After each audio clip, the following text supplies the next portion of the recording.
iwe ende Muridzo ba yautondiita state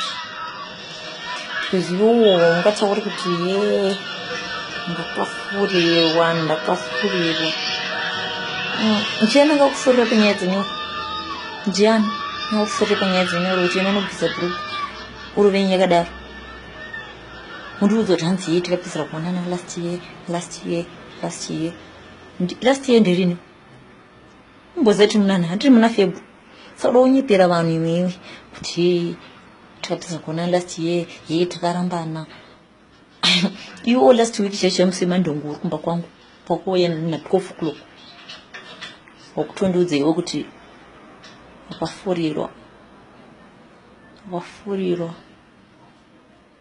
tinyararirei tidzikamire ita steady matotanga kufunga kuti zvinonchaita sei pamapampazi pozi wangu ataura kuti hanzi ye time yakatanga kusumuka mbiri ndiyo yakatanga kuitika zvinhu zvana Bevi. Do you remember kuti taidya marose tikuadvertise show yako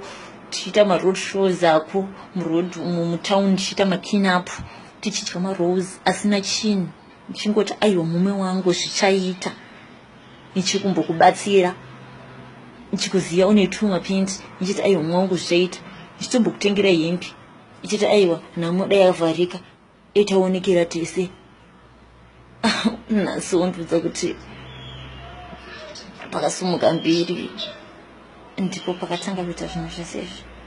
usanyepere vanhu ndisi kuda nezvinhu zvangu ndisi kuda nekutaura zvinhu zvakawandisa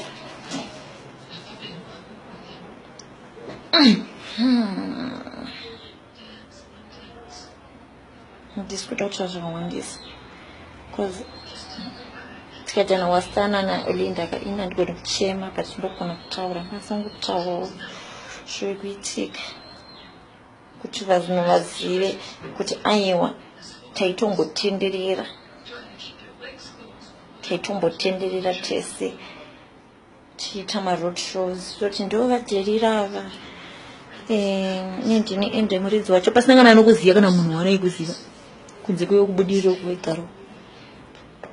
nasi wondiudza shitiwo kuti pakatanga kusumuka mbiri vanhu vakutozokuzivawo manje wakuda kutaurira